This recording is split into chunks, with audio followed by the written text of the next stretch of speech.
नमस्कार दोस्तों, मैं आपका दोस्त महावीर। आज फिर से आपका स्वागत है अपने चैनल महावीर क्लासेस देवली में। आज हम एक नया टॉपिक स्टार्ट कर रहे हैं दोस्तों, रेलवे संबंधित या रेलगाड़ी से संबंधित सवाल। और ये टॉपिक आपके हर कंपटीशन एग्जाम में काम आएगा।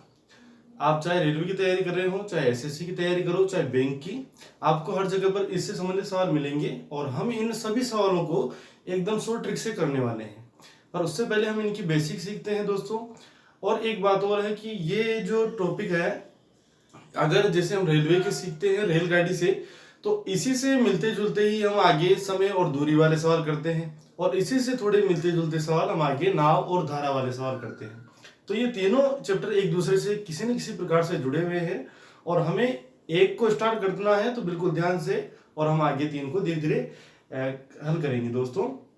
तो इससे पहले दोस्तों मैं यही कहूंगा कि अगर आप मेरे चैनल पर नए हैं तो प्लीज मेरे चैनल को सब्सक्राइब कीजिए, और मेरे वीडियो अगर आपको अच्छे लगते हैं तो लाइक कीजिए, अपने दोस्तों के साथ शेयर कीजिए। और अगर आपका मुझसे कोई जवाब है या कोई भी टॉपिक पढ़ना है आपको, तो प्लीज मुझे कमेंट के द्वारा बताइए। तो देखिए दोस्तों, आज हम अपना स्टार्ट करते हैं टॉपिक रेलगाड़ी से संबंधित प्रश्नों का। तो दोस्तों, रेलगाड़ी के जो सवाल हैं या ट्रेन के जो सवाल हैं, उसके अंदर हमसे तीन प्रकार के सवाल पूछे जाते हैं। मतलब तीन शब्दों से संबंधित या तीन टॉपिक से संबंधित सवाल पूछे जाते हैं। सबसे पहला तो दूरी, दूसरा चाल, और तीसरा समय। तो अगर हम ये याद रख लेंगे, ये सूत्र तो यही है दोस्तों, हर जगह हर सवाल में हमें सूत्र तो यही लगाना है, दूरी, चाल और समय का, जो आपको याद होगा। परंतु जैसा जैसा सवाल आएगा हर बार तीनों अपने आप बदलते जाएंगे। यानी कोई बार कभी चाल कुछ और होगी, कभी समय कुछ और होगा, कभी दूरी कुछ और होगी, और हमें पता करके हमें उसको अरेंजमेंट करके और इस तरीके से उसको लगाना पड़ेगा। तो सवाल के लिए, सभी सवालों के लिए सूत्र अपना यही है, दूरी बराबर चाल इंटू समय। अब हम कुछ बातें सीखते हैं दोस्तों, जो बेसिक चीजें होती है। जैसे हमसे सवाल ये पूछा जाएगा, कई बार हम ऐसे नोट्स बना रहे हैं, तो रेलगाड़ी, कई बार हमसे सवाल जो पूछे जाते हैं उसमें ये कहा जाता है कि रेलगाड़ी किसी खड़े व्यक्ति को पार कर रही है, रेलगाड़ी किसी प्लेटफॉर्म को पार कर रही है, रेलगाड़ी किसी चलती हुई ट्रेन को आपस में क्रॉस कर रही है, रेलगाड़ी किसी भागते हुए व्यक्ति को क्रॉस कर रही है। तो ऐसे जगह पर हमें क्या तो दूरी लेनी पड़ेगी, क्या चाल लेनी पड़ेगी, और अगर हमसे समय पूछा है तो समय किस तरह से निकालेंगे, चाल पूछी है तो चाल किस तरह से निकालेंगे दोस्तों। तो सबसे पहले अगर हमसे किसी स्थिर वस्तु के बारे में बात की जाती है, स्थिर वस्तु का मतलब क्या हुआ दोस्तों? स्थिर वस्तुएं यानी जो गति नहीं कर रही हैं। अब गति नहीं कर रही हैं ऐसी कौन कौन सी हो सकती है? एक तो खड़ा व्यक्ति, एक बिजली का खंभा हो सकता है, किसी भी तरह का खंभा या पोल हो सकता है, तीसरा कोई प्लेटफॉर्म हो सकता है, कोई सुरंग हो सकती है, या इत्यादि कुछ भी जो वस्तुएं स्थिर हों। ठीक है दोस्तों, एक वस्तु जिसमें वस्तु, इनके अंदर से हमें दो प्रकार के वर्गीकरण करना है। यानी इनमें से हमें दो प्रकार की वस्तुएं छांटनी है, अलग अलग प्रकार की। कैसे? वे वस्तुएं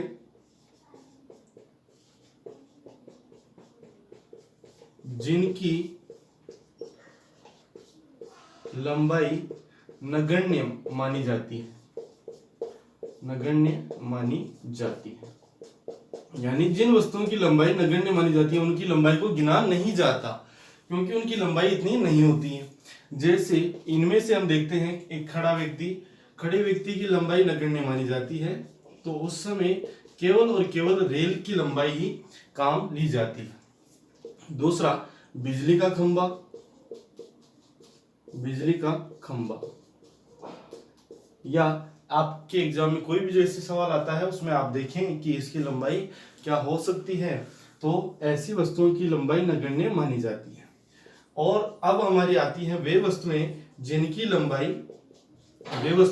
लंबाई कुछ होगी, जिनकी लंबाई या लंबाई योग की जाती है का मतलब कि जो हमारी दूरी होती है दोस्तों, उसके अंदर हम रेल की लंबाई प्लस जो वस्तुएं होती हैं जिनकी कुछ लंबाई होती है, उनकी वो लंबाई दोनों को योग करते हैं। तो जैसे प्लेटफॉर्म की लंबाई,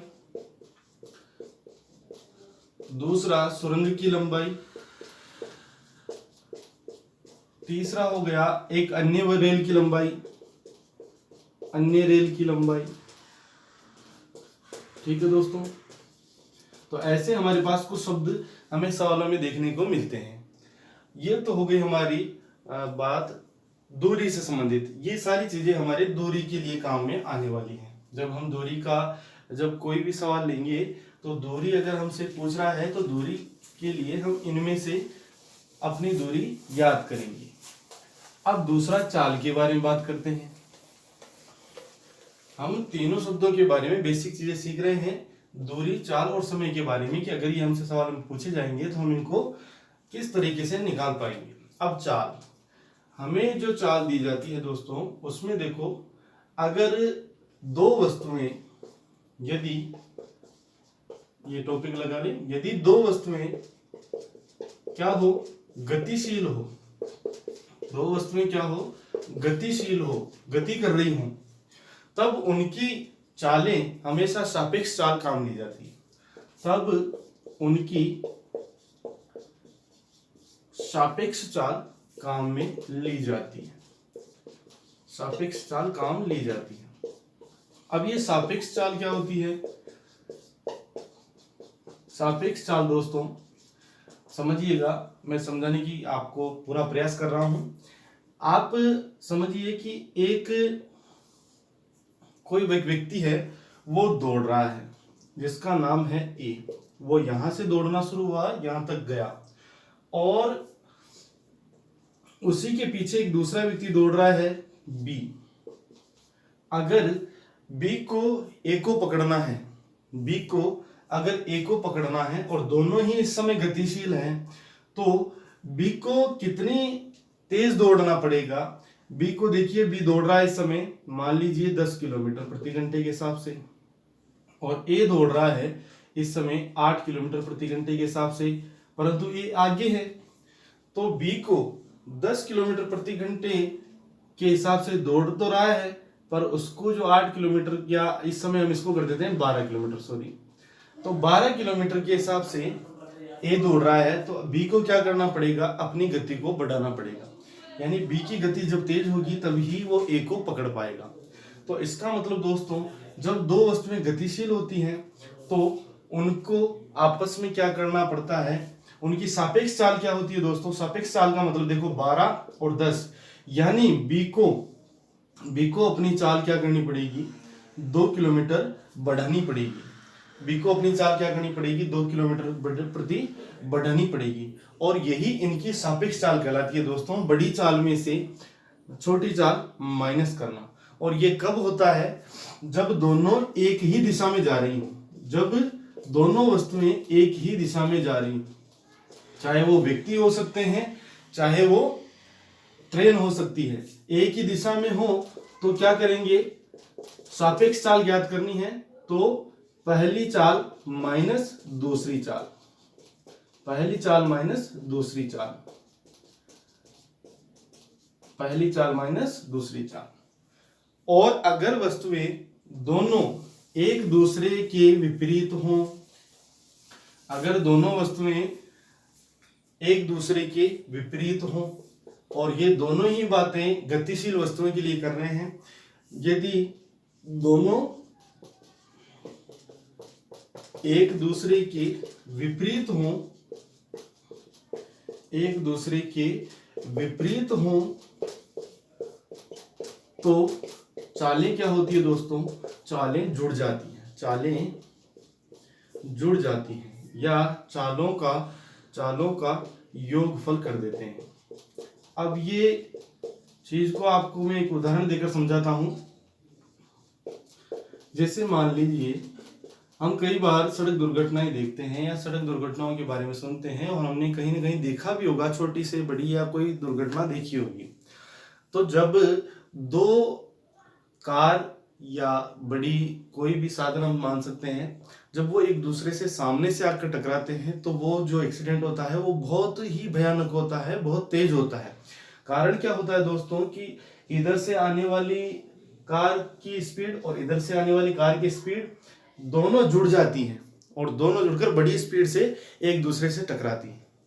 इसी का उल्टा अगर एक कोई कार चल रही है आगे से और उसी के पीछे से कोई बड़ा व्हीकल उसको मारता है या पीछे से कोई दूसरी कार उसको टक्कर मारती है, तो नुकसान कम होता है दोस्तों। क्यों होता है? क्योंकि उनकी सापेक्ष चाल कम होती है। उनकी चालें तो वैसे बहुत ज्यादा होती हैं, पर उनकी सापेक्ष चाल, हमने कहा था बड़ी चाल में से छोटी चाल माइनस करना, यानी पीछे से धक्का लगता है, चोट लगती है, पर कम लगती है।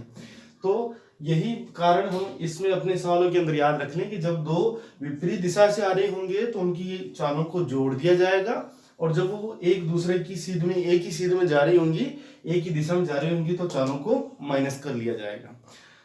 इसके अलावा दोस्तों अब हम समय की बात करते हैं कि समय के साथ हमें क्या करना है।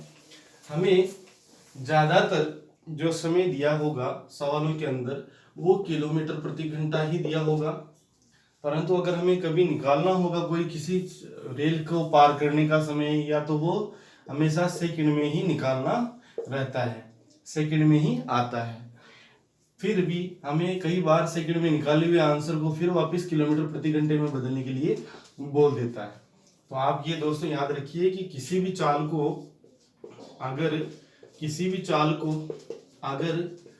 किसमें बदलना हो, किलोमीटर प्रति घंटे से मीटर प्रति सेकंड में बदलना हो, मीटर प्रति सेकंड में बदलना हो, तो आप इसको हमेशा 5/18 से गुणा कर देंगे।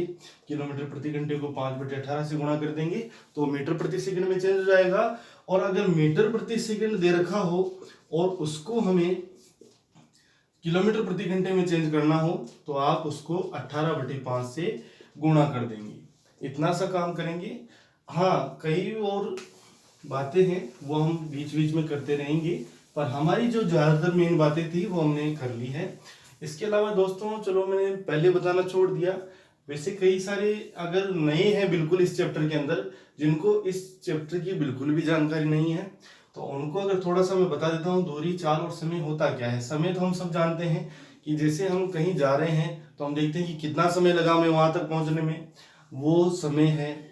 चाल क्या होती है वो बाद की बात करते हैं। पहले जैसे दूरी, जैसे मान लीजिए मैं यहां से 2 किलोमीटर दूर किसी स्थान पर गया, दूरी कितनी थी? 2 किलोमीटर। मुझे समय लगा कितना दोस्तों? 10 मिनट, या ये समझ लीजिए मुझे 1 घंटा लग गया। ठीक है, 1 घंटा लग गया 2 किलोमीटर जाने में। यहां से वहां तक की दूरी है 2 किलोमीटर, तो ये दूरी हो गई, डिस्टेंस, लंबाई 2 किलोमीटर, समय हो गया 1 घंटा। अब चाल क्या होती है कि मैं किस चाल से चला, मैं किस स्पीड से गया ताकि मैं 1 घंटे के अंदर 2 किलोमीटर कवर कर पाया। तो ये मेरी चाल है। तो मैं ये कहूंगा कि 2 किलोमीटर प्रति घंटा मेरी चाल है। अगर मैं इसी तरीके से आगे चलता रहूंगा और अगर मेरी ये चाल हमेशा यही रहेगी, तो मुझसे कोई कह दे कि बताइए आप 4 घंटे में कितनी दूरी कर लेंगे, तो मैं कहूंगा कि 4 घंटे में, भाई 1 घंटे में 2 किलोमीटर जाता हूं, तो 4 घंटे में मैं 8 किलोमीटर जा सकता हूं। 4 घंटे में मैं 8 किलोमीटर जा सकता हूं। तो ये होती है चाल। अब हम दोस्तों अपने सवाल स्टार्ट करते हैं, और हम लगभग आपके किसी भी सवाल को नहीं छोड़ेंगे। आपके किसी भी कंपटीशन एग्जाम के अंदर कोई सा भी सवाल आ जाए, हम बिल्कुल उनको करेंगे। तो हम शुरुआत करते हैं छोटे सवालों से। ठीक है दोस्तों, तो मैं सवाल लिखना स्टार्ट करता हूं। यदि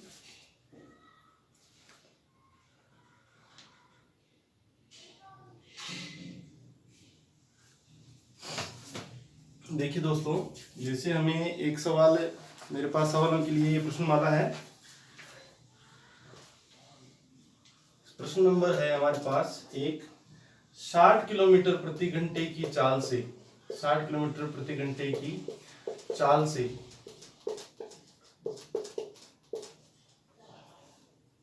जा रही एक रेलगाड़ी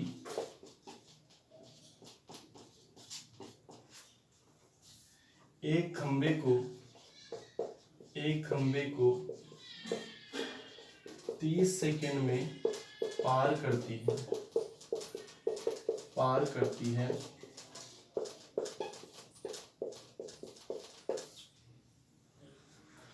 तो हमें पूछा गया है गाड़ी की लंबाई या रेल की लंबाई।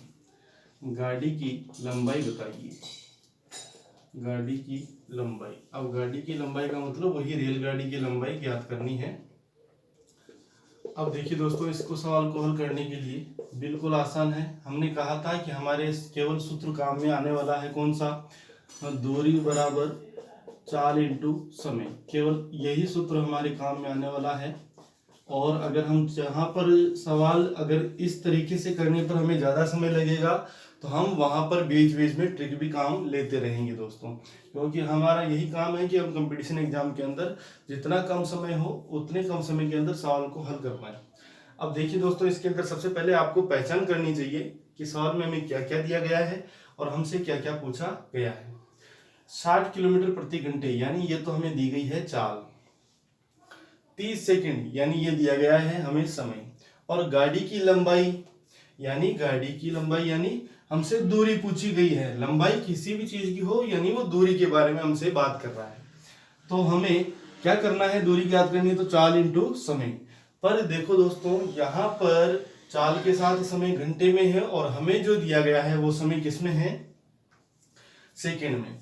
तो हम क्या करते हैं, पहले इसको क्या कर देते हैं, चाल को क्या कर देते हैं, 60 किलोमीटर जो हमारी चाल है प्रति घंटे वाली, इसको हम चेंज कर देते हैं मीटर प्रति सेकंड में। और मीटर प्रति सेकंड में चेंज करने के लिए हमने क्या कहा था, 5/18 से गुणा कर देंगे।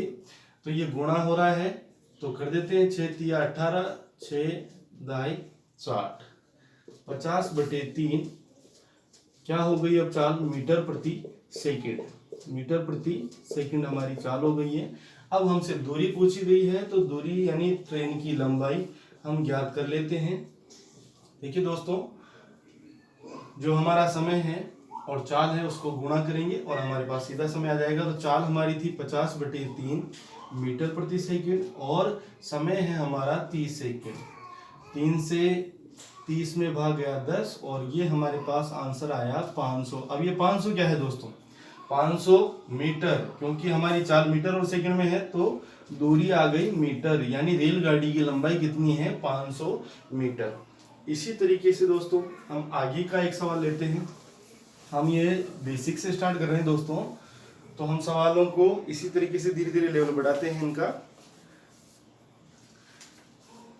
हमारे को सवाल है नेक्स्ट हमारा,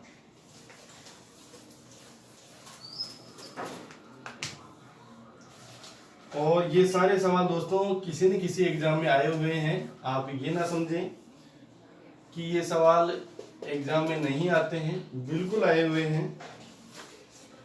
300 मीटर लंबी रेलगाड़ी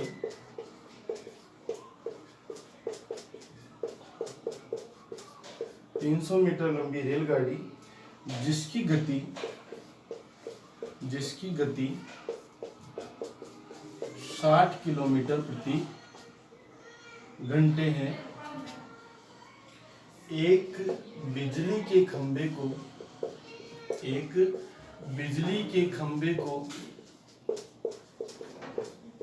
कितने समय में पार करेगी,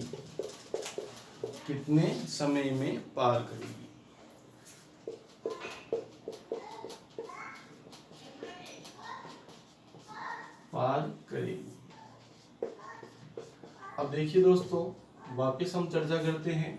300 मीटर यानी हमें दूरी दी गई है, 60 किलोमीटर प्रति घंटे यानी हमें चाल दी गई है, और समय में पार करेगी यानी हमें समय पूछा गया है। पर यहाँ पर एक चीज और आई है कि एक बिजली के खंबे को, तो अगर ये खंबा हमने कहा था कि जिसकी लंबाई नगण्य हो, तो ये लंबाई नगण्य है, इसीलिए अगर यहाँ पर प्लेटफॉर्म या सुरंग का नाम आता तो हमें फिर इसकी लंबाई को भी हमारी रेल की लंबाई में जोड़ना था और यही हमारी कुल दूरी कहलाती दोस्तों। तो ये थोड़ा सा ध्यान रखेंगे और अब हम आराम से कर सकते हैं। हमसे पूछा गया है समय, तो समय का सूत्र कैसे बनेगा दोस्तों, चाल को उधर भेज देंगे तो दूरी बटे 4। अब हम सबसे पहले अपने चाल को क्या करेंगे दोस्तों, चेंज कर लेंगे, क्योंकि चाल दी गई है 60 किलोमीटर प्रति घंटे के अंदर और हमारी जो रेल की लंबाई है वो मीटर में दी गई है। तो हम इसको चेंज करते हैं 5/18 से गुणा करके 5/18, यही हुआ वापिस 3×10 यानी 50/3। और आगे हम हल करते हैं इसको, बस आगे हमारे को समय निकालना है तो सीधा सूत्र लिखेंगे, समय बराबर क्या होगा, दूरी बटे चाल। तो दूरी बटे चाल, ये टाइम मुझे दोस्तों आपको समझाने के लिए लग रहा है। बाकी हम जब इतना, अगर आप इन वीडियो को देखते हैं और अगर नोट्स बनाते हैं तो इतना समय नहीं लगता है इसके अंदर, हम डायरेक्ट करते हैं इन चीज़ों को। पर आपको समझा रहा हूँ तो थोड़ा टाइम लगेगा। कई दोस्तों के मन में होता है कि यार हमें बहुत धीरे धीरे टाइम लगा रहे हैं, इतना टाइम एग्जाम। नहीं दोस्तों, ये केवल समझाने के लिए लिया गया है टाइम। ठीक है दोस्तों, तो दूरी हमारी है 300 मीटर और चाल, दूरी बटे चाल, तो चाल है हमारी 50/3। तो 50 को लिखेंगे नीचे और ये 3 दोस्तों चला जाएगा ऊपर। आपको कई सारों को अगर कंफ्यूजन होता है तो मैं समझा देता हूँ दोस्तों। मान लीजिए आपने कई बार भिन्नों को देखा होगा, भिन्ने जो हम हल करते हैं उसमें मिश्रित भिन्न एक आती है। उसमें ऐसा होता था दोस्तों, मिश्रित भिन्न में क्या था कि उसका अंश भी अंश और हर था और उसका हर भी अंश और हर था। जैसे मान लीजिए 4/5 और नीचे लिखा हुआ था 5/, या 4/6। तो हम इसको क्या करते थे दोस्तों, ऐसी भिन्न को ऐसे करते हैं। आपको 2 तरीके बताता हूं, या तो ऐसे याद रखिए भाई, जब हम पक्षांतर करते हैं तो प्लस को माइनस और माइनस को प्लस कर देते हैं। वैसे ही जो सबसे नीचे वाला होता है वो सबसे ऊपर चला जाता है, जो ऊपर वाला होता है वो नीचे चला जाता है। यानी 4/5 तो था ही, अब ये 6 चला जाएगा ऊपर और 4 आ जाएगा नीचे। 4 से 4 गया, 6/5 हमारा आंसर रह गया। या इसको ऐसे भी पूछ लिया जाता है, ये दोनों बातें हो सकती हैं, क्योंकि हमें बेसिक चीजें ही हमारी दिक्कत देती हैं कि 4/5 में आप भाग दीजिए 4/6 का। तो भाग देने का मतलब ही वही चीज है कि भाग देंगे तो इसको नीचे लाएंगे। तो अगर जब ऐसा सवाल आए तो आपको क्या करना है, भाग के निशान को हटा देना है और इसको उल्टा कर देना है। 6/4, 4 से 4 गया, 6/5 हमारे पास आ गया। तो वही काम हम यहाँ पर कर रहे हैं दोस्तों। यहाँ पर क्या था कि ऊपर 300 लिखा हुआ था, तो आप उसके नीचे 1 लगा दीजिए। अब 2 बन गई भिन्न, और फिर उसके नीचे का क्या लिखने वाले थे हम, 50/3। तो अब तो आपको समझ में आ गया 3 कहाँ जाएगा, ऊपर, और 50 नीचे। तो यानी 50 तो नीचे है ही और ये 3 ऊपर चला जाएगा बस। और अब हम हल कर देते हैं इसको। तो 50 से ये कटा 6 बार और 6 × 18, 18 क्या आया दोस्तों हमारा समय, 18 सेकेंड। ठीक है दोस्तों, इसी तरीके से हम आगे एक तीसरा सवाल लेते हैं। ठीक है दोस्तों,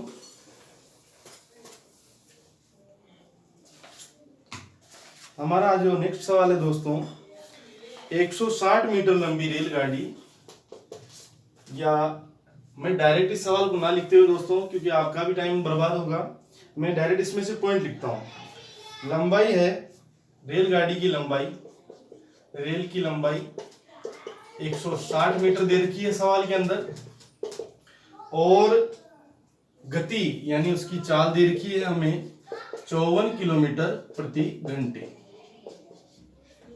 आगे कहा गया है एक प्लेटफॉर्म है और प्लेटफॉर्म की जो लंबाई है वो है 200 मीटर, और हमें पूछा गया है कि प्लेटफॉर्म को कितने समय में पार करेगी, कितने समय में पार करेगी, ये हमसे पूछा गया है सवाल के अंदर। ठीक है दोस्तों, तो अब यहां पर वही बात है कि चाल हमें दे रखी है, समय हमसे पूछा गया है, परंतु किसको, प्लेटफॉर्म को पार करने का समय पूछा गया है। तो हमारे लिए जब समय निकालना है तो चाल तो है, दूरी भी होगी। अब दूरी कौन सी होगी दोस्तों, दूरी देखो, जब वो वस्तु नगण्य होती है तब उसकी उस लंबाई को हम नहीं गिनते हैं, पर जब वस्तु की लंबाई है तो हम उसको रेल की लंबाई में जोड़ते हैं और यही हमारी दूरी कहलाती है। तो हमारी कुल दूरी होगी दोस्तों 160 प्लस 200 यानी हो जाएगा 360 मीटर। इसके अलावा अगर हमारे पास दूरी मीटर में है तो फिर हमें चाल को किस में चेंज करना पड़ेगा, चाल को भी मीटर में चेंज करना पड़ेगा। तो हम चाल को मीटर में चेंज करते हैं, 54 किलोमीटर प्रति घंटे है, उसको हम 5/18 से गुणा करते हैं। 18 एकम 18, 18 दूनी 36, 18 दिया 54, तो ये हो जाएगा हमारे पास 15 मीटर प्रति सेकंड हमारी चाल हो जाएगी। अब हमें समय ज्ञात करना है तो बिल्कुल आसानी से हम हल कर लेंगे दोस्तों। समय का सूत्र वही है, चाल को इधर भेज देंगे, दूरी बटे चाल। तो दूरी हमारी है दोस्तों 360 और चाल है हमारी 15, भाग दे दो, 15 दूनी 30 बचे 60, 15 चौक 60, तो 24 क्या आया दोस्तों सेकंड। 24 सेकंड में रेलगाड़ी उस प्लेटफॉर्म को पार कर लेगी। अब मैं थोड़ा वीडियो लंबा होगा इसलिए दोस्तों इसके आगे की जो टाइप है वो आपको नेक्स्ट वीडियो में उपलब्ध कराता हूँ। इसी के साथ मेरा ये वीडियो आपको कैसा लगा आप प्लीज़ मुझे कमेंट के द्वारा बताएं और अपने कोई भी सुझाव मुझे देते रहें। इसी के साथ मेरे दोस्तों मैं यही कहूँगा कि आप मेरे चैनल को सब्सक्राइब कीजिए और लाइक कीजिए। अगर आपको मेरे चैनल पे ये वीडियो पसंद आते हैं तो प्लीज़ शेयर करना ना भूलें। और इसी के साथ धन्यवाद दोस्तों, आज के लिए इतना ही। आपका दोस्त महावीर क्लासेस देवली से महावीर।